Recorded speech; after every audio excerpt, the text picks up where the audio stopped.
Hello and welcome back to Football Talk, the podcast with myself, Dave, you might know me as Culture Leffer, and Josh, my ever-present co-host. Are you there? Waka waka, I'm here. Why have you said that? Because my children started watching Sesame Street and I'm like Fuzzy Bear. And it also is football related because of why, Dave? Why is that football related? Because it's the song for the Africa World Cup. This time for Africa from Shakira. And Shakira, yes. Exactly. Who is, again, football related because she's married to Gerard Piqué. Lucky man. So yes, indeed. Yeah, there we go. What a start. We have an hour podcast ready to come in your ears, which is disgusting. But we have especially for an hour. That's a long time. Yeah, exactly. Yeah, that's grim. That is very grim.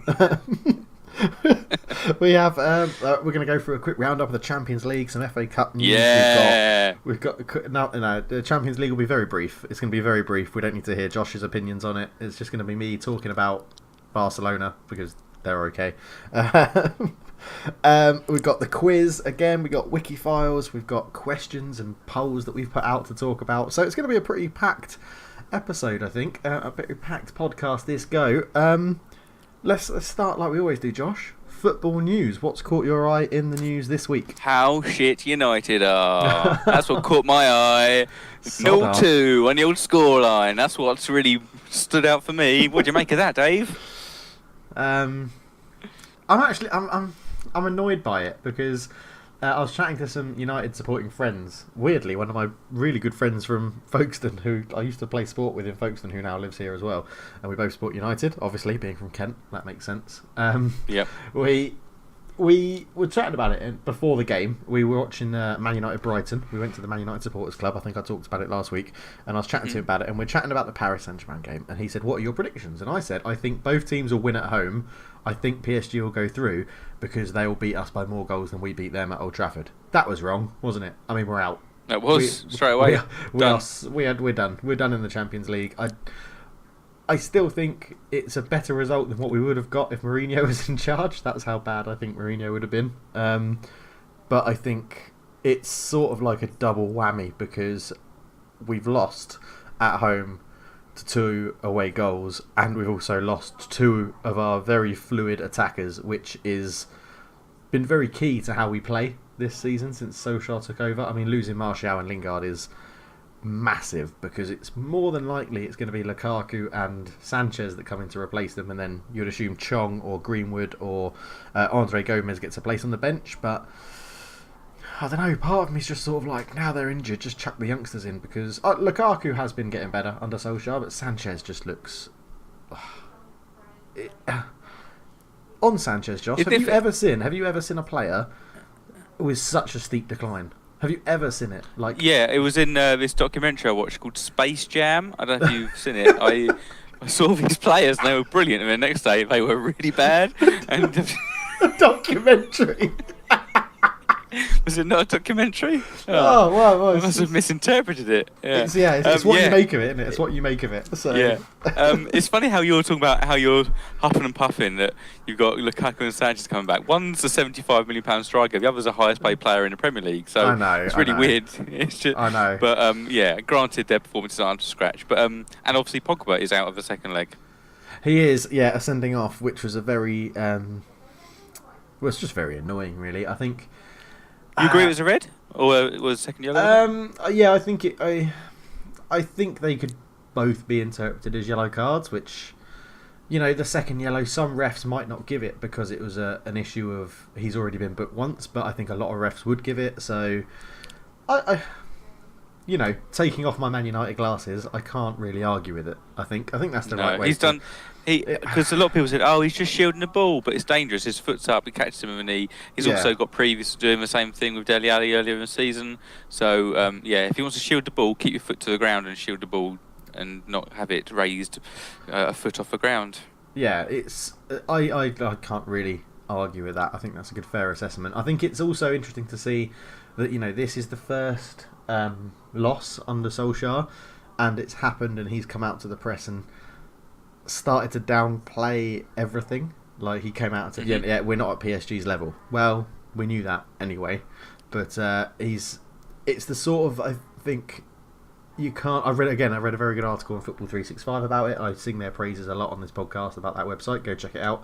But there's a very good article about, this is the test now, because the positivity can only get you so far. How much more can United do now with Solskjaer? And I've already said, if either you beat PSG or you get top 4, he should get the job. And I think, weirdly now, top 4 is looking more likely than beating PSG, obviously, because we lost 2-0 at home. But when he first took over, you would have said, well, the best chance of him keeping his job is beating PSG.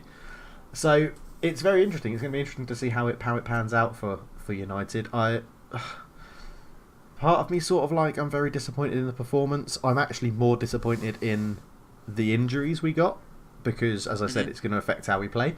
But I also think PSG benefited from not having Neymar available. They looked like a really good team without him in the unit. They looked like a team that was pulling the same way, that they weren't carrying any players. They were all fighting for the same cause, and I think they played really well, and you can't take that away from them. They did play really well, and they looked very dangerous. Verratti played fantastic, and it was a very effective performance, and they showed defensive solidity, and they also their first goal was just a kind of blink of an eye type thing, wasn't it? It was just like, oh, okay, they've just moved up through the gears. Goal. It was like, wow, that is impressive. And it was a bit different from PSG, because often they've been breezed through group stages and then kind of come unstuck when they come against the kind of traditional powerhouses in Europe. And I wouldn't say you're at that now, but I mean, it's probably their first time at Old Trafford. Maybe I can't remember PSG and United playing too much. No, and not and it's just a bit different. It's a big occasion, but they came out. And so, are you of a belief now that it's done and dusted and PSG through? Is that I think it's. I think it is. Even if you go with my original prediction that both teams would win at home, then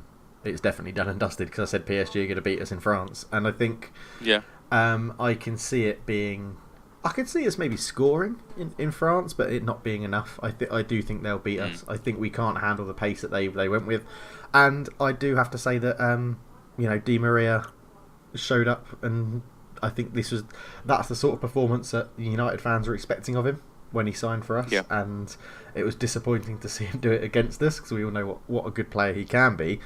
But it's just frustrating. I mean, what's really frustrating about it is that you look at the likes of Mbappe and you think, I was watching the highlights, 'cause obviously it was on at like 3 o'clock in the morning over here, so I was watching the highlights the next day, and it was sort of like, I can never see Man United signing that level of person in to get to their peak. Do you know what I mean? When we bought De Gea as a youngster, and we've seen him get to what arguably could be his peak as one of the best goalkeepers in the world. And I think the way the football's going, that we just will not be able to compete on that level. But it's hard. You never really know. But Mbappe was ridiculously good, and I knew he was quick, but fuck me, is he fast? It is crazy, isn't it? It is really crazy. You just hope he doesn't have a kind of a few kind of niggly hamstring injuries or a big injury which slows him down, because you just want to see players like that just blossom. Ronaldo and his and Michael Owens had those injuries, and they had to adapt and became top players, but not quite the top player. You don't want that to happen to Mbappe. I do totally agree that he is one player that I hope he doesn't get sort of like a burnout like Wayne Rooney peaking too early. I hope he manages his career and his fitness and everything like that, and he doesn't get injuries, because he could be incredible. Obviously I know he's a world-class talent already, but he could be literally ludicrous, talking like golden balls, over and over and over and over again, year after year after year, once Messi and Ronaldo and retire. He could have the world at his feet in terms of it, and I think he showed that in the game, obviously with a very good supporting cast behind him as well, as you say, Verratti and Di Maria and people like that. So all in all, I was a bit disappointed, Josh, but I semi-expected it to happen. More disappointed about the injuries that we picked up, because 3 weeks without Martial and Lingard, Liverpool, Chelsea, tough fixtures coming up. So, and the way the table sits, it's getting pretty congested, isn't it, for those fourth, fifth, and sixth? So but I guess whilst we're doing the roundup, then go on, talk about Spurs.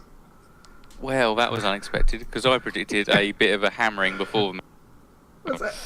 Everybody did. Everybody did. Yeah. Every Spurs fan I spoke to was like, "No, I'm not confident. I think this Dortmund team will be too much for us." And well, take it away, Josh. Take it away with your thoughts. Well, the first half was indeed a bit precarious. We didn't really create much, and Sancho looked quite lively. And it was nice to see him play against English opposition. So you can, and against, I think I've said it a few times on the podcast, when you play, a player plays against your own side, which you know in depth, it's much easier to kind of judge them. And yeah, he looked really good, so balanced on the ball, floats around the pitch. Pulisic, again, got a good chance to have a look at him, looked bang average, to be honest with you. Mediocre from what I saw. Yeah, when he played against Spurs last year in the Champions League, looked a lot more lively, he looked a lot more full of confidence, but Juan Foyth and Serge Aurier kind of kept him under wraps here. But first half, we had a late chance in this first half of a header. Zagadou is an absolute beast of a man. He is just so huge. But we came out absolutely firing. I mean, I just really have got to shout out to Jan Vertonghen. How many sides are there? I would put him as kind of our joint best centre back. How many joint best centre backs of their side can move out from a centre back to an attacking kind of wing back position and deliver that type of performance? He's just so well rounded as a player. I know he doesn't like playing at full back because he obviously, if you think you're world class or that level in your position, you think I should play in that position. But what a job he did, putting a picture of ball for Son, who loves scoring against Dortmund, loves scoring at the moment. He's outstanding. It's just that second half was just a joy to behold. It was so impressive from nearly everybody on the pitch. It was great to see. Vertonghen wins Player of the Week, which is understandable. He gets a goal and assist and kept the Sancho at bay. And yeah, I was absolutely amazed at what happened before me. And now, obviously, I'm very worried about the second leg.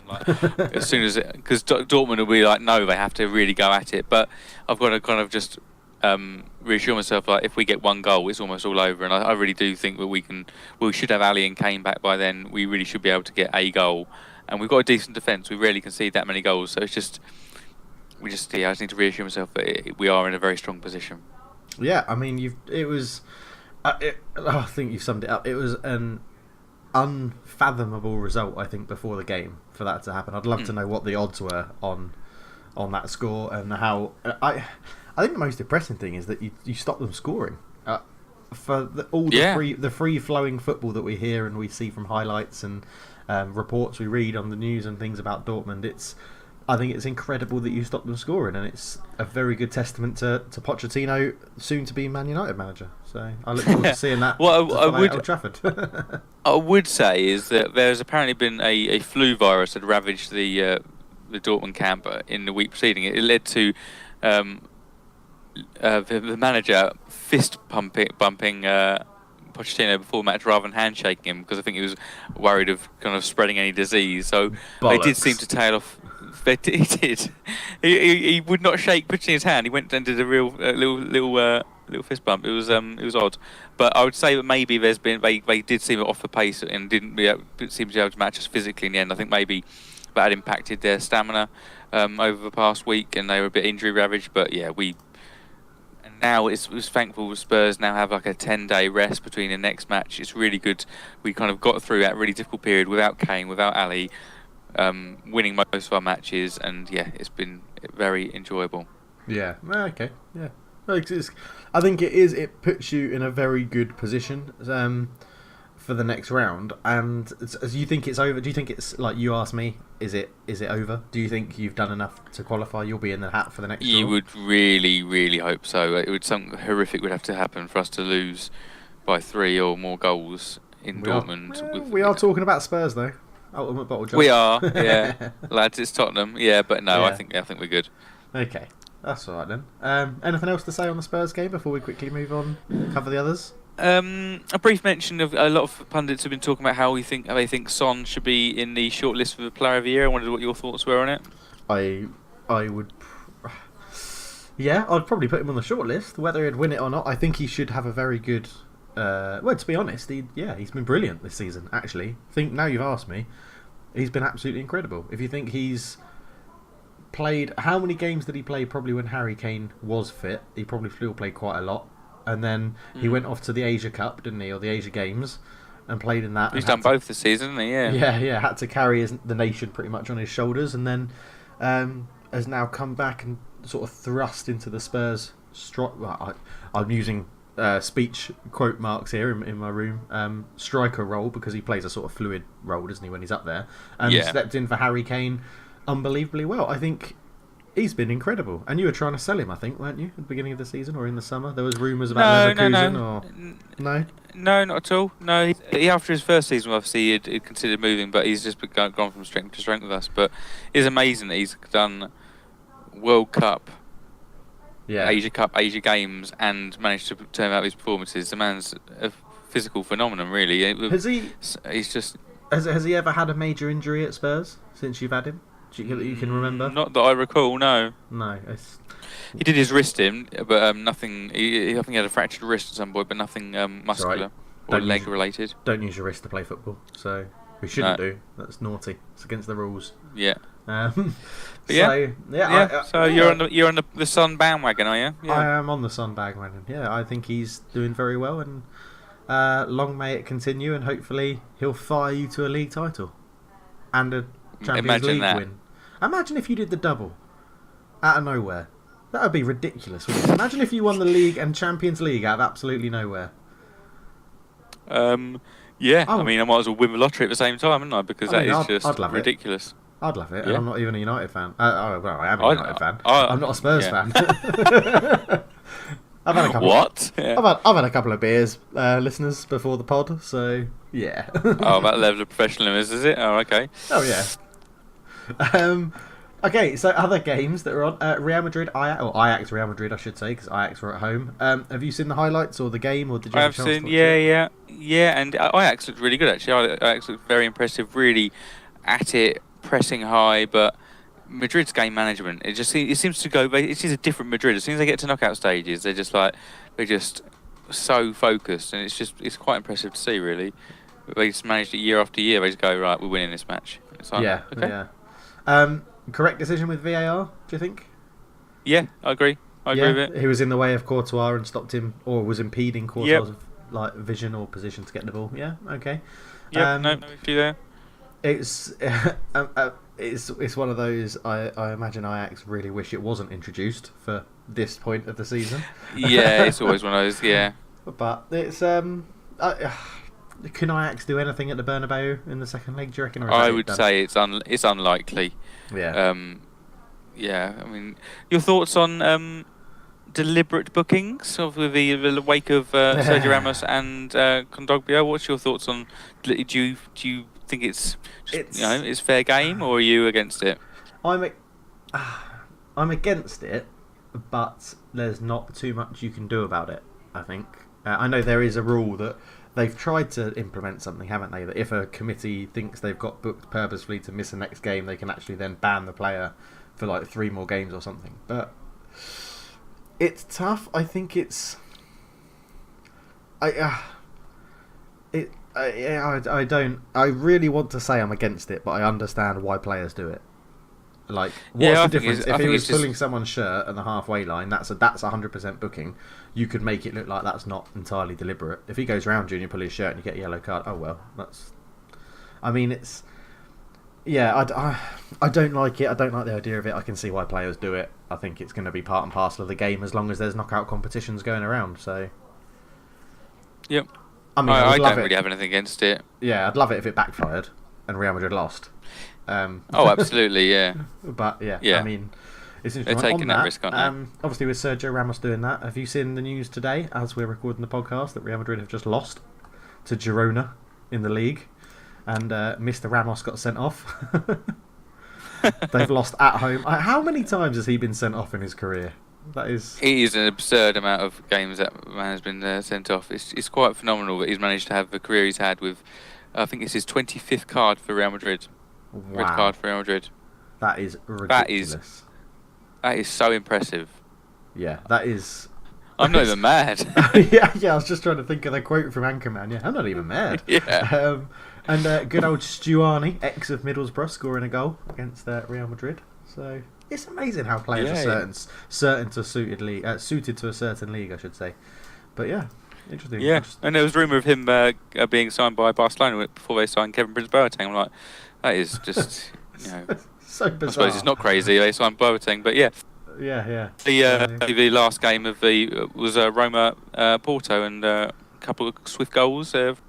Them in the driving seats for the second leg. So all to play for in those games, but we believe the English sides ones are done and dusted, do we? They are, and I think I'll be a Spurs fan after the next round of fixtures. So, all right, yeah, for the Champions League. But yeah, a good Champions League roundup. So, what else? Now that you started that news item off with laughing at Man United, what else have you got to discuss? I wanted to shout out to a player who I've kind of known in passing, but I thought I'd give a shout out because he's left his club after being there for many years. Marek Hamsik has gone to China. He's left. Has he? I knew he had moved. Or was moving. I just didn't know where it was to. He's going to China. Oh, that's sad. He was... That is pretty sad. I'd like to say he was a legend, but he was a football manager legend. Because like you say, I've never really actually seen too much of him. No, because Napoli haven't had a ripe history in European competition, so you'd have to actually tune into Serie A, which in the last few years has been a bit not as marketable, shall we say. But he leaves them as the leading club appearances and goals scorer, so not a bad legacy to leave behind you. It's a good way to go. If you're going to go, that's a good way to go. So, yeah. I mean, well done him. Yeah, well he done joins. him. He joins Dalian Yifang with Nicolas Gaitan and Yannick Carrasco. So I imagine they will probably only pass to each other because it looks. I mean, one on the left, one on the right, one in the middle. Yeah. Boom. Teeing up a striker who cannot hit the barn door. So. I was going to say, I'd love to play as a striker in that team with those three behind you. I mean, I would miss all the chances they gave me, but I would love to play in that team. Yeah, but I'll be tired from that chances they created. Yeah, I mean, it's good. I mean, a shout like other bit in the news. Paul Scholes got his first job in management. Yeah, I think it's been a long time coming. And you reckon? I don't know. I've never really seen him as a manager. Oh, he got approached for an interview at the Oldham job like 2 years ago. That's what I mean by a long time coming. They seeked him out, and he was like, "I'm not ready for it," and now he obviously thinks he is. But yeah, he's there. He's done. He's already said, "I'll be phoning up Fergie and getting some advice and things like that." I mean, Fergie's phone must be non-stop. The amount of people that say they're going to get advice off him. Absolutely. But charging an extortionate consultancy fee. yeah, that would be. I guess if it goes through Ed Woodward, then it would be charged for sponsorship and stuff like that. So yeah, but he got off to a winning start but then drew yesterday. But not bad. Yeah. Would you have thought he could have gone somewhere? Do you reckon he's gone there because it's his childhood club, because it's local, and he actually has no real ambitions to do much more? Or do you think he could have started somewhere else? What do you think? I think it's the perfect place for him to try, see if he likes it, because he can go there as it's his boyhood club sort of thing. He can go there, and especially from now till the end of the season, if he doesn't like management, he can say, "Look, I helped out my boyhood club, and now that's it," sort of thing. Or he could go there, be a success, and see where it takes him. So I think it's a very clever move. I'm not going to say the same words I said about Thierry Henry going to Monaco, but I think it's a very clever move from Paul Scholes, especially to test the waters, to see if it's what he actually wants to do. Because I agree with you. I didn't ever see him as a managerial type. Maybe a coach in the background sort of thing, basically teaching technique of how to hit smashing volleys from the edge of the box. But it'll be interesting, and I think it's a great way for him to test the water, because it's always a fan. He's going to be supported well by the fans because he's an ex-Man United legend, and they are his boyhood club, and he's going to do the best he can, and he can see how it goes. And I think it's an interesting decision, and I hope it works out well for him. And we're looking forward to when he comes up against Macclesfield Town, personally. When Sol Campbell and Paul Scholes are on the touchline. Yeah, Sol Campbell's actually done alright so far. Macclesfield are still in the relegation zone, but I was looking at it started the day that he was his record as manager. They would be kind of mid-table. They'd have 18 points from 13 games, so it's not too shabby, is it? No, he's bought them back in. I'm just looking at the league table now. He's bought them in three points of 21st, which is 2 places above relegation, a point behind Yeovil. Yeah. He does seem to have turned it around. I think we predicted, and most people that commented predicted, that it would all go a bit tits up. And Yes. he seems to be It doing hasn't done yet. okay. Do you know who he brought in to his coaching staff? I did hear it. Who is it? Was it someone like Dion Dublin or something? But It's Andy Cole, Andrew Cole. Oh, Sir Andrew Cole. I don't like to be called Yes. Andy. Yeah.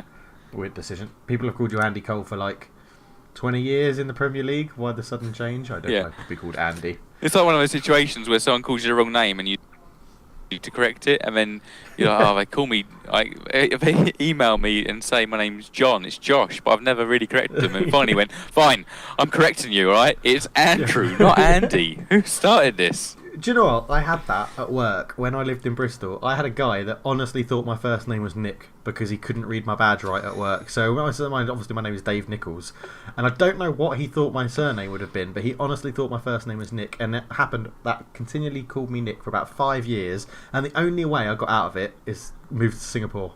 I haven't spoken to him since. He hasn't sent me any emails. I haven't spoken anything like that. But I didn't have the heart to correct him. Because I think once he had like a biscuit or something, and he offered me a biscuit, and I wanted one. So, like, it was it was classic the Friends episode where Chandler's someone thinks Chandler's name is Bob or whatever, but it was classic like that. Move. If someone gets to a my name continent. wrong, yeah, absolutely. If someone gets my name wrong via email at work, reply and get their name wrong purposely on email, and then so they go, "What the hell has he done that for?" And then they're like, "Oh." Touche, basically. Petty, Josh. Basically, yeah. Very petty. But my final bit of news is it's really sad. The cheese room is a no-go. Are you aware? Yeah. Rumours that were rife with cheese What's room. What's happened there? I assume Spurs' new stadium was going to have a cheese room, and I was looking forward to going there and not being able to afford the cheese. And now I just won't be able to get any cheese. No cheese room. No. See, fear not. There'll still be a variety of cheeses on offer for the half-time meal, but there will just be no dedicated room for said cheeses. That's a shame. That's a shame. What's the point in having cheese if you don't have a dedicated room for it? I know. I from my house, full of baby bells. I mean, well.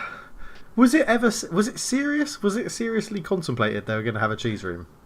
It all came from a Guardian article which mentioned like attention of detail. It said something like attention of detail offers a cheese room for clients to select their own specially sourced half-time. I think maybe just someone's slip of a finger on a keyboard led to memes galore and cheese rooms, and I'm not sure if and Spurs maybe just let the rumour run right. Enjoyment's sake, but bloody hell! I'd love it if they came out and be like, it's been delayed because of the cheese room, and we've just had to scrap it off to meet the deadline. that cheese room is holding everything up. Yeah. Right. Good times. Right then, I think so. We'll leave the news there if that's all right with you, Joshua. And it's quiz. It's Quiz Kamara time, ladies and gentlemen. And I'm going to let Josh talk you through the quiz this week because it's different, apparently. So I was thinking about the FA Cup, and I was thinking about teams who've won the FA Cup. I thought, you know what? I'll create a different form of quiz. So I have sent Dave an image which shows probably one of the most iconic FA Cup finals in that match versus Newcastle, where they won 2-0. But I have blanked out 5 of the players' names in that starting 11. Dave's task is to name me those 5 players that I have blanked out. Can I have the year? What do you see? Can I have the year? It's your treble winning season, 1999. Okay, sorry, okay. Right, so I have a 4-4-2 formation, and I have Peter Schmeichel in goal, Gary Neville at right back, David Beckham in front of him at right midfield, Roy Keane in the middle, Giggs at left wing or left midfield, Andrew Cole. We've already covered that. How dare you? Andrew Cole up front, and I am missing 2 centre backs, a left back, a central midfielder, and a centre forward in the FA Cup final. Okay, Dwight York would be up front. that is incorrect. Oh, okay. Solskjaer. Yes, correct. Okay, so Solskjaer up front. Phil Neville at left back. Is that correct? Phil Neville? That is correct, yeah. That is. Ronnie Johnson at centre back. Oh my goodness, I've made this too easy. Who would have been the other centre back in the FA Cup final? I might have to come back to the other centre back and the central midfielder. Okay, we'll leave the other centre. Yeah. The other centre midfielder. Okay. Okay, good. I like that quiz. I like that. I like that a lot, Josh. Okay. Visual. Oh. Yes, for us at least. Yeah. Well, it'll be on the. The only people missing out will be those that listen on SoundCloud. On YouTube, it will be up on. It'll be there on screen for you to see what I can see, like we do on WIKI FILES. But yeah, I mean, a good different change. A change of dimension for the quiz. It's good. Yeah. It's very nice. Thank you. So, talking of the FA Cup then, do you want to go and do a quick review of results and stuff that we care about? Yeah, so at the time of speaking, we care about. That we care about. Dave. Yeah. Not disregarding So the FA Cup at the time of speaking, we've had 4 results. It's been pretty Premier League dominated so far. So we had the Championship versus Premier League match on Friday night. We had Watford versus QPR, and as much as Watford have been in the Premier League for a little while, it does seem like these two should be at the same level in my head. QPR, Watford, both signed a lot. Both signed players. Both play at older stadiums, which are a little bit dilapidated, and yeah, just a swathe of ex-players you could pick from. But yeah, Watford came out on top. It was a bit of a lucky goal, I think. But I mean, Tom Cleverley offered his best John O'Shea impression. Do you remember that John O'Shea shot where he kind of caught it on his inside of his ankle? Yeah, we've had it on a previous time. We have it on a previous podcast. We have, yeah. Yeah. Now it went into Etienne Capous's path, who guided it into the bottom corner, and that was the only goal of the game. But I thought QPR did pretty well overall. They were probably unlucky not to get some form of result, but I think the Premier League class told in the end, and Watford are through to the quarter-finals. Yeah. Yeah, it's. I guess they would have taken that before the season started. If you said Cup quarterfinals, FA Cup quarterfinals, absolutely, yeah, and Premier League safety. Obviously, they're doing a lot better than just safety this year as well. So yeah, currently in 8th position. So yeah, it's been. I mean, you take this now and their league position, and that's a pretty good season for Watford overall, I'd say. Yeah, definitely. Do you see the Brighton and v Derby game? I mean, I didn't. Yes. The only thing I've watched is Ashley Cole scoring a goal, which took me by surprise. His first ever FA Cup goal.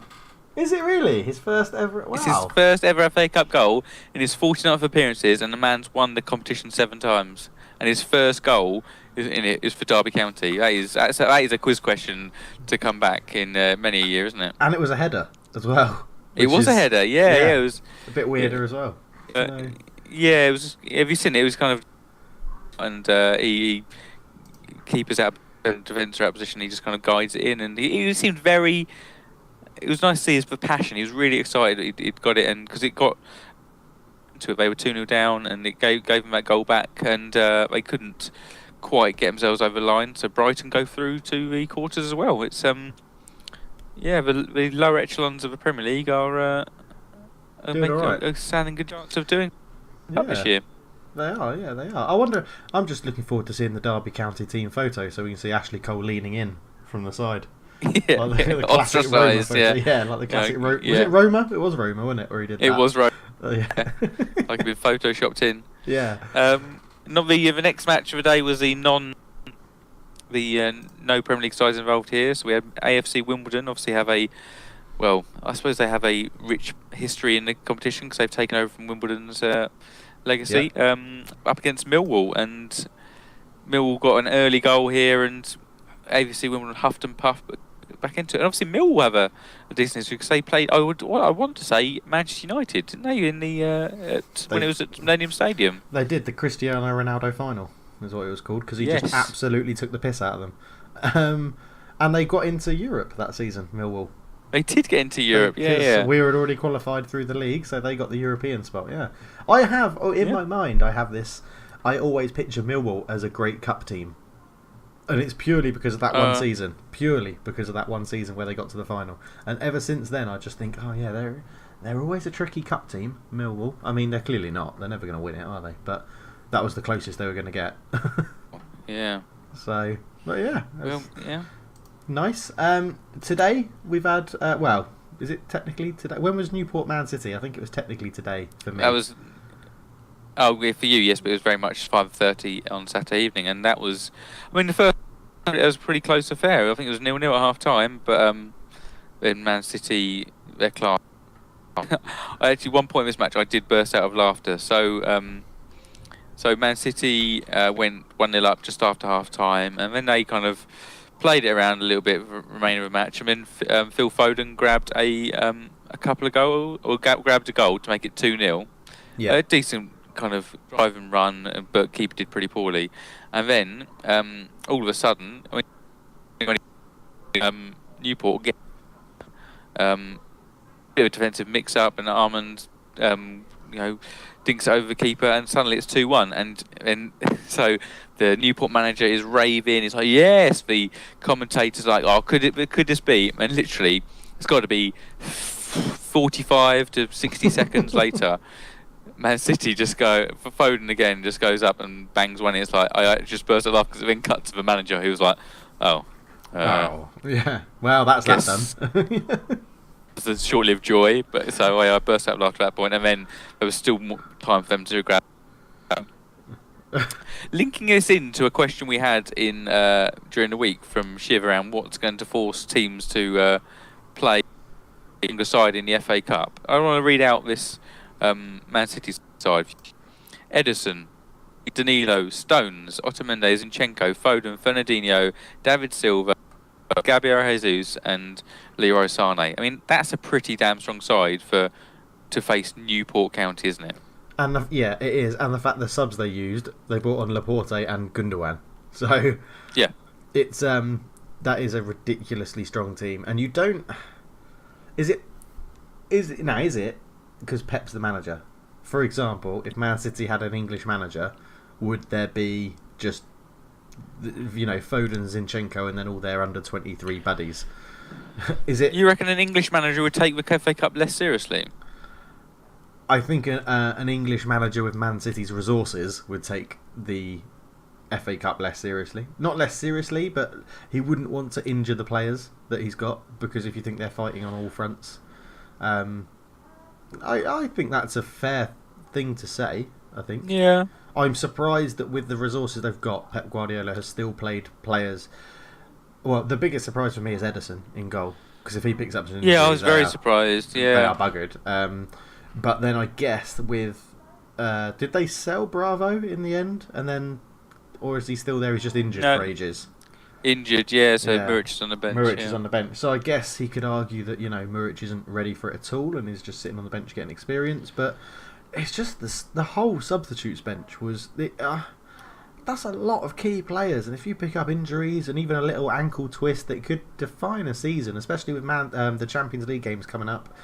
So I'm just very surprised by that lineup. Well, maybe does it tell that because they play Schalke in the Champions League? Maybe it tells that they think they can, because there's obviously some backbenchers in there. There's Danilo in there. Otamendi's not got much game time as his Zinchenko, Foden.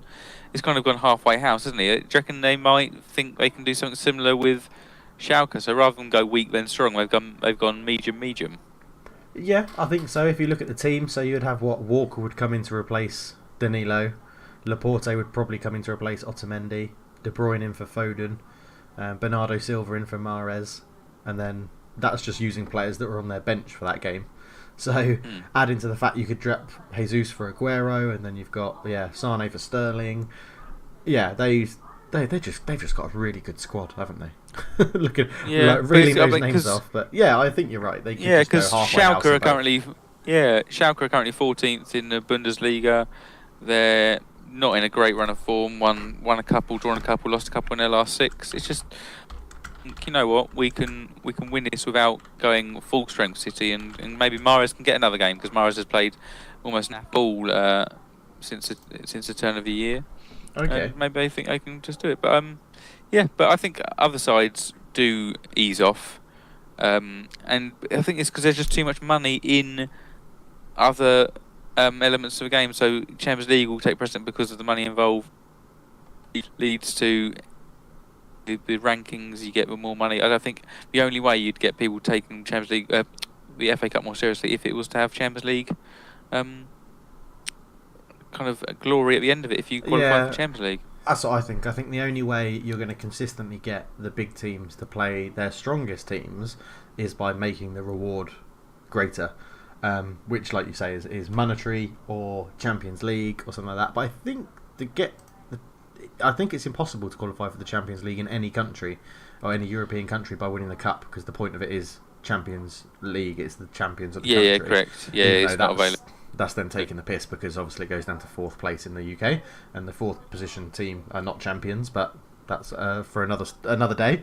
But I think, I don't think there's much you can really do as the FA if you made the League Cup non-Premier League and reduced the number of fixtures available. That might then encourage the stronger teams to play big names, but I don't think it would. I think you're in a sort of perpetual nothingness really for the FA Cup, aren't you? Which is a shame, because obviously we grew up with that as that's the tournament you always wanted to win, I think, wasn't it? You were always really happy when your team won the FA Cup, and it's sort of taken a back seat to European football and the Premier League and things like that, which is a shame, because like the guy that scored for Newport County, I can't remember his name, but it's just sort of Armand, it's I imagine that's the pinnacle of his career. That'll probably be scoring against Man City in the FA Cup, and that's what it should be about, I think. And it's just a shame. It's just a shame that it just seems very nostalgic now, the FA Cup, doesn't it?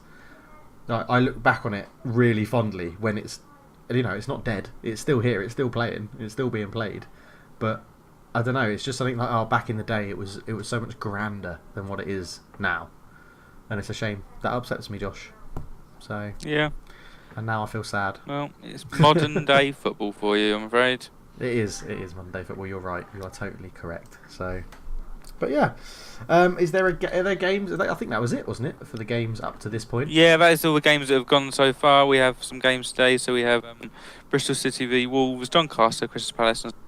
So let me read out we have. This is what we've got left in the draw. So obviously the winners of Bristol City are Wolves. Which is currently Wolves. Yeah. 1-0 up, yeah. So you could have, say, a Premier League side and Wolves there. Then you've got Millwall. You've got Doncaster Rovers or Crystal Palace. So maybe you'd have Crystal Palace. Man City. Then you've got Chelsea or Man United. Swansea or Brentford. Watford and Brighton Hove Albion. It's a wide open draw. I mean, say the winners of the Chelsea or Man City match get drawn against Man City.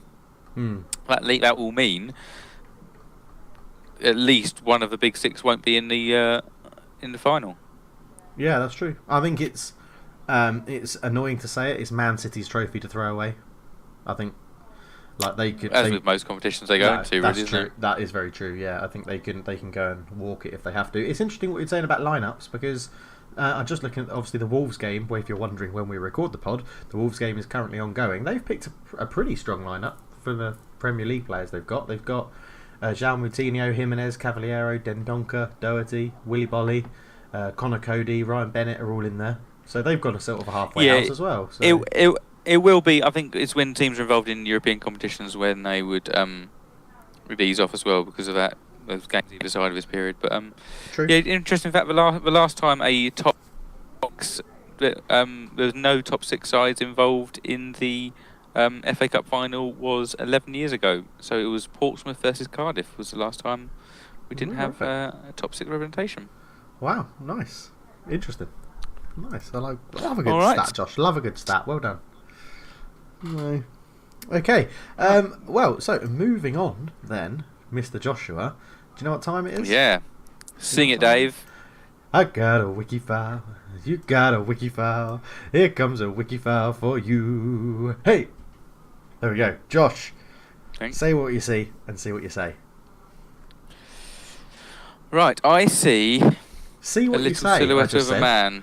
That doesn't make sense. I let go, Dave, because I thought Don't let Well, it go, he's Josh. fucking hammered. you got to call me out on this shit. Otherwise, it's just going to get worse. Okay, so player who started his career at Senrab, which is a very famous London youth team, which housed many fantastic young English players. Then he was snapped up by Charlton, where he played 6 games and scoring 8 goals. So he scores a little bit. He got moved to Leeds after that in 96, 2003. Played for Leeds, 203 appearances, 38 goals. Nice, okay. Then he goes to West Ham. Doesn't have a great time with it, West Ham. 10 appearances, 0 goals. Didn't like going back to London. Didn't like it. So he goes back up north. Time goes to Newcastle. Plays 79 appearances, 6 goals. Then he thought, you know what? I owe it to myself to do something at West Ham. So I'm coming back down and played 41 appearances and scoring 4 goals. So slightly. Still didn't like it. But he gets still didn't like it. Goes back up again to Birmingham City. He goes on loan. 1 goal in 17 appearances. Does him enough to win a permanent deal, where he plays for a couple of seasons, grabs 9 goals and 64, and then finishes his career playing in Suffolk for the Tractor Boys. The first time Tractors will be mentioned in this podcast. Playing for Ipswich. 2 goals in 29 appearances. Now, as soon as I saw Senrab, I'm like, yeah, I'm getting this. I've sorted this. But I actually do not know who this is. So the only reason I included his youth career in there is because I thought Senrab might throw you off, but you knew exactly what it was and where they were. So I'm surprised that you don't know it. What information would you like if you would like any other information? I will take their position, please. Do you want to have a guess, and then I'll tell you if you're right? I'm imagining they're kind of operating just better than one, so they're kind of attacking midfielder type role, I'd say. Oh, interesting. I would describe him as a purely central midfielder. I wouldn't describe him as attacking. Oh, I know who it is. Who is it? I'd describe him as an aggressive central midfielder. Oh, I would 100% agree with you as an aggressive central midfielder, yeah. Because during his time at Newcastle, was it Newcastle? He actually got into a scrap on the pitch with one of my favourite players of his injuries, Kieran Dyer. He had a fight with it. It was Lee Bowyer, this player is. It is Lee Bowyer. And it was, I know normally we do the old, what's your best memory of Lee Bowyer? I knew it would be that fight with Kieran Dyer. I think that's what everyone remembers me of. And I think, didn't we land back from holiday that day and we watched it at Normie's house? I think. Oh, that is the best memory for me, that is. I don't remember recall. Useless shit, yeah. I'm pretty sure we did. We landed back from our holiday in Spain. And, when we went on holiday. But obviously, the photo I use of Lee Bowyer in the WIKI Files for the answer is going to be the fight with Kieran Dyer, because it's a brilliant photo. But yeah, it's I'm glad you got it. Any other memories of Lee Bowyer? Oh no, actually, a different question for you before you answer that one. How many England caps did Lee Bowyer get? Do you know what I want to say? I've got a vague memory of him playing for England and assisting someone, whipping it in from right, playing at a different ground. I think he's got 1 cap. Did he assist someone? I think he maybe assisted Alan Smith in scoring. I mean, you say I've got a memory. I've got a really good memory. He played once for England. I have no idea if he got an assist, but he played once for England, and I think it was in 2002, and I think it was against Australia, and I think that's the game where Alan Smith scored 2, and I've got a feeling it might have been. I'm going to look it up. I'm going to look it up right now and see if his. Look it up, Dave. Yeah, I've got a vague memory of him kind of caressing a ball into the near post, and Alan Smith nodding it in. Right. Yeah. Here we go. Bowyer's form during the 2000-2001 season led to calls for inclusion in the England squad. However, the Football Association ruled that he could not be selected until the court case in relation to an assault on an Asian student was completed. Always a good way to call up to the England squad.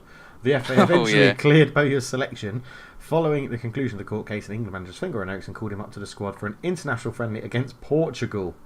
Bowyer made his England debut in the game, setting up a goal for Leeds teammate Alan Smith. It was his only appearance for England. Joshua, have a biscuit. That is a fantastic memory. Do we know where the game was played? Because I So it was Wembley. It wouldn't have been at that time. So England v Portugal, 2002. Hello. That's annoying because did we actually play them in a proper competition in 2002? Yes, we would have done. Yes, I know. I found it. Dave. Oh, here it it was is. played at Villa Park. Yeah, Villa Park. Joshua, cool. What a memory. I mean, it's absolutely useless and never going to help you in life. But what a memory. I mean, that is really useless. Brilliant. Yeah. Just for clarity, he had 6 England under-18 caps, 13 England under-21 caps where he scored 4 goals, and 1 England cap where he did not score. So, all round, pretty horrible guy, Lee Bowyer, do we say? Yeah, now he's manager of Charlton. He is currently manager of Charlton. So, I guess good luck to him. We've got to wish everyone good luck, haven't we, when we talk about them on the podcast? Yeah, why not? Lee, if you ever want to come on, then just give us a shout. More than welcome. Yeah. We can chat about the fight with Kieran Dyer. So, I've got a question for everyone listening. Is that the most ludicrous thing you've ever seen in sport? I'm trying to think of something on the fight pitch. On the pitch fight between two of your own team, and then both getting sent off. Well, there's something similar in when Blackburn won the league. They qualified for Europe the following year. And there's a Graham Lasso versus someone. They had a fight on the pitch with a few kicks and stuff. It is just absurd that you'd fight on the pitch against your own teammate. It's just kind of like you're completely derailing everything there. It's like have a little scrapping time in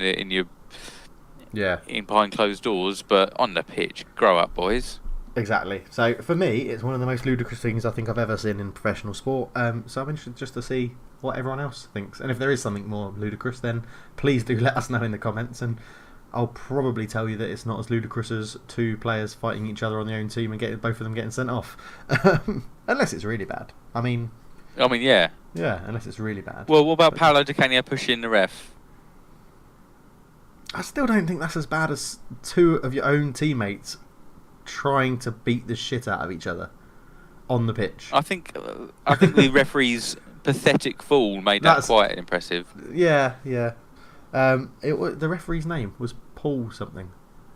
Paul Durkin. Paul Durkin. That's it. Paul Durkin the Gherkin. Yeah. Anyway, right. Let's move. Let's get back on track. Let's get back on track. Yeah. I mean, we haven't had your favourite herbs of the week, Josh, yet. Moving on from the cooking show of last week. Do you know what? Do you know what I had for lunch? I had so this is what I had for lunch. I had 2 pitters, I grilled or fried some halloumi, some peppers, some spring onions, some sweet chili hummus, and in there I'd also chucked in some fresh coriander. Yummy. This is great. I mean, brilliant. Moving on. You put out a poll, Josh. You put out a poll.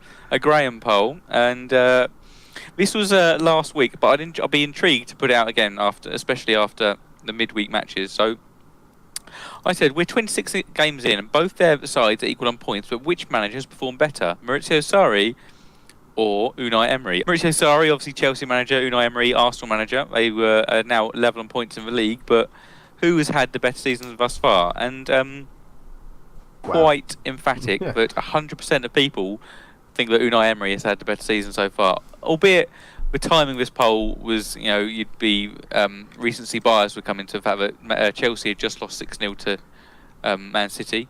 Yeah. So the reason I said if I put it again, obviously Arsenal lost 1-0 to Bate Borisov. Oh, Josh. Automobile and Tractor at yes.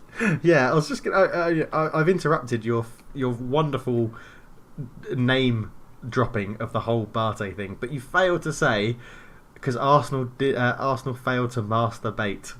It was lined up perfectly for you to say it. We discussed it before the pod, and you didn't use it, and I'm disappointed in you. I'm not angry. It's that kind of smutty humour, Dave. It's not my thing, mate. I just keep things highbrow.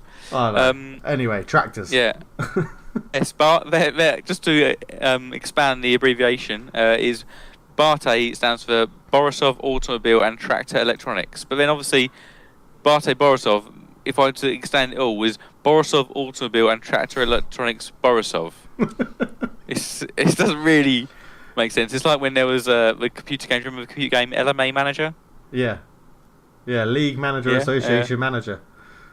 Yeah, you're doubling manager there, and I've got a quick quick one for you there. Our contractor, we got a contractor at work that's called ITS Services. Now ITS stands for... Is that his name? No, it's a company. But ITS stands for Intertech Testing Services. So their company name is Intertech Testing Services. Idiots. Don't make such foolish errors. Yeah. Anyway. So what are your thoughts, Dave? Who do you think's had the better season thus far, or better start to their managerial career in the Premier League? Emery. I do think it's Unai Emery in the Premier League. I think he's had a bigger... he's had a bigger task to do in terms of... He's inherited a really pretty poor squad, as well as having 22 years, I think it was, of Arsene Wenger lingering over the club and being told he's got no money. And with everything that's going on, I think Unai Emery's had the better start to his career as a manager, although neither of them have really covered themselves in glory. So it is absolutely incredible how very similar they've been. Played 26, goal difference 16, points 50. Both teams. Yeah. Yeah. What about you? Do you think it's Sarri ball or Emery vision? I'd say it's Emery's had a bit, because I think there's higher expectation around Chelsea. They have got seemingly more money at their disposal. They've probably Sarri has a better reputation. Sure, that's a difficult one actually. But yeah, I think I would say expectation was higher. Yeah, I would say Sarri brought with him a bigger expectation because everybody had seen what he did at Napoli. I think Sarri had that expectation that the football they had played would be better. It's quite interesting because now thinking about it, I do think Emery's done the better job. I actually think you could rephrase that and say that Sarri has cocked up more than Emery. Because like you say, Chelsea had the bigger reputation. They were expected to finish higher. Especially how Man United started the season under Mourinho. You would think Chelsea would have that third or fourth place nailed on. And it would be Arsenal, Man United scrapping out for fifth, which still may be the case. You never know what's going to happen in the future. But I think Sarri has sort of cocked up more than Emery. Rather than Emery doing a better job, I think Sarri's cocked up more than Emery. The whole Jorginho thing is, I bet Pep Guardiola's fucking loving it, the fact that Jorginho decided to move to Chelsea, because I've not been impressed. He's too slow. No, but if he was in a, do you not think that he'd have such a more cohesive unit around him? And if Sarri was to be given a time, which I don't think he will be, it's the best with Jorginho. But if Chelsea don't get Champions League, he's gone. I mean, he's not a patient man, is he, Roman Abramovich? He's sacked managers before for not getting the Champions League. So I think if you don't get Champions League this season, Sarri is bye-bye Sarri ball. So yeah. Well, and who would you replace him with? I don't know. Mourinho. Yeah. Roberto Di Matteo. He likes a little stand-in job, doesn't he? Just go and win the Champions League. They're not in it. Might come to the Premier League. Sorry. Do you reckon Zidane? I think Zidane would like to be in the Premier League. I can't see him managing Chelsea because of the short fire syndrome, I was going to call it. I've just made something up. Roman Abramovich's trigger finger, I think, would put quite a lot of managers off. I think you have to reward them through monetary values in quite a substantial amount. And I don't know. I don't think that would interest Zidane. I don't think something like Chelsea would interest Zidane. I think if Sarri gets sacked before the end of the season, it'll be Gianfranco Zola. I think would come in. Oh yeah, well he's already assistant, isn't he? So he probably would just step up and take the reins and see what happens. It's going to be interesting to see if, with what Solskjaer's done, is it going to set a trend where clubs will now literally just employ old good players who have got like a fan favourite player just to see if they get a nice bounce. Will it bring back? There was a time when international managers, when Van Basten was in and Klinsmann was in, and it was that kind of fad for a while. Yeah, tapered off a bit, didn't it? I mean, it was. I don't know who would replace Chelsea. While we're talking about managers, just very quickly before we move on, is Marco Silva going to see out the season at Everton? No, No, he'll be set before the end of the season. When do you reckon he goes? Because I know we had this discussion recently, but when do you reckon he goes? I think he'll be sacked. Probably not to get a result against Cardiff, and then Liverpool will beat him in the derby, which is in a couple of weekends' time, and he'll be sacked after losing to Liverpool, and leave someone to pick up the pieces and take them through the rest of the season.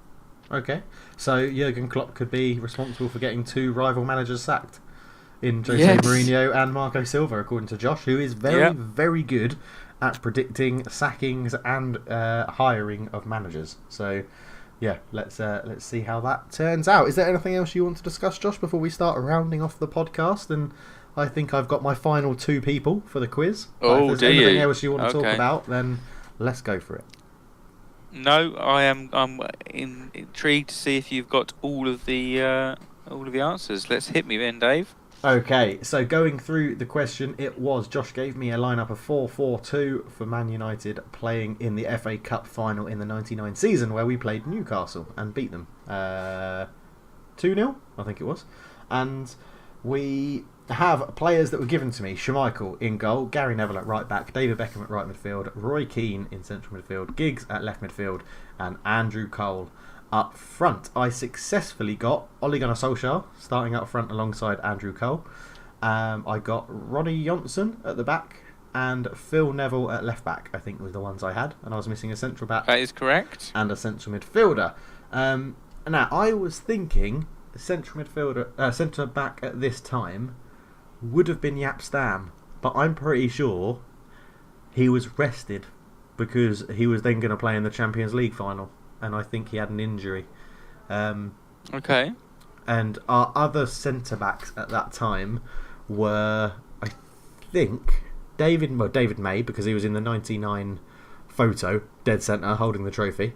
I mean, he did do all the work, so it's fair play to him that he got that position in the team photo in the celebrations.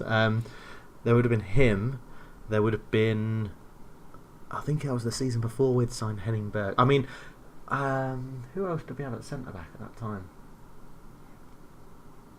I can't think of any other names, so I'm going to go with David May. It is David May. Jaap Stam was on the bench. He came on in the 78th minute for the central midfielder you yet to name. I mean, I've got to say Paul Scholes. Was it Paul Scholes? It is Paul Scholes, now Oldham Athletic manager. Yeah. Okay. I was a bit surprised to think it was going to be him, but it sort of makes sense. Oh, cool! I'm glad I got that. Where was Nicky Butt then? Because Nicky Butt would have been. He was a Fergie favourite in '99. Yeah, not in the matchday squad. So you had Raymond van der Houw on the bench, Jaap Stam, obviously you mentioned. You had Jesper Blomqvist on the bench, Teddy Sheringham and Dwight York. This is obviously in the days of just the 5 members on the bench. Yeah, didn't Teddy Sheringham get man of the match? Teddy Sheringham came on after. He came on very early. Roy Keane went off after the 9th minute, and Teddy Sheringham scored, didn't he? Yeah, I thought he did. Yeah, I think he did score. Yeah. So hang on. So Sheringham came on. Did Sheringham play in? I should know this. I shouldn't be asking you. You're a Spurs fan, but did Sheringham then play in central midfield?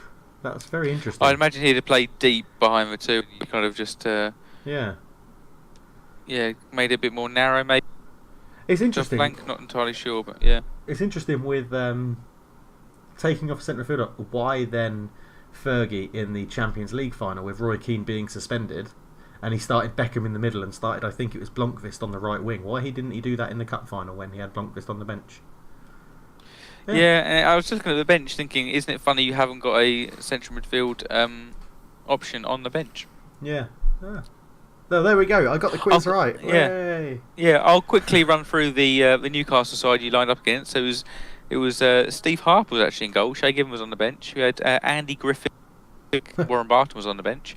We have a player I do not remember at all, Laurent Charvet, pairing with Nikos Dabizas centre back, with Didier Domi at left back. Rob Lee, Didi Hamann, Gary Speed, and Nobby Solano in midfield, and then Tamuri Ketspa front. And to complete the bench, we had Silvio Maric, Stephen Glass, and Duncan Ferguson. Wow, there we go. Yeah, the glory managed days. by Ruud Gullit. The glory days of the FA Cup. So, yeah, absolutely. Lovely stuff. I'm just glad I got the quiz right. It was a Man United based quiz, well done, and Dave. I got it right, which is good. So, excellent. I guess I need to ask you a quiz question again soon. Yeah, I mean, you can use a format like that. In fact, you need a template to work from. Yeah, that's true. Have you? Well, the only thing with that is that Spurs don't get. You can't be picking an FA Cup final. Yeah. So, yeah. Okay. Oh, interesting. Yeah, I'll keep a thought on that. But for me, Josh, I haven't really got too much else to discuss. Now that I've got the quiz answer, I think my time here is done. So, I'll let you do the outro. This will test you. This will test me. So you can find us to listen on SoundCloud and on YouTube at Football Talk, and you can also follow us on Twitter for some irreverent tweets. But remember, there's no A in football. We nailed it, Josh. We got it right together. Yeah. Yes. So yes, enjoy, and we'll be back next week for some more chat, where we'll have some more Champions League action and a return of some Premier League action. Hooray! Everyone loves the Premier League. Yeah. So, well, thank you very much for listening, everybody. That is this week's podcast done. We'll be back for... I was going to try and guess at the episode number, but I don't know what it is. We're racking them up. That's all I know. We're very close to episode 50, I think. Maybe we should do a celebration for episode 50. Absolutely. So, yeah, I think we're within single digits now towards episode 50. I might be wrong. I don't know. I've had a few beers, ladies and gentlemen. I'm rambling. Yeah. I can't count. Yeah. Right. Well, for a podcast a football podcast that has mentioned coriander 2 weeks in a row and has had 2 mentions of tractors, we'll leave it there.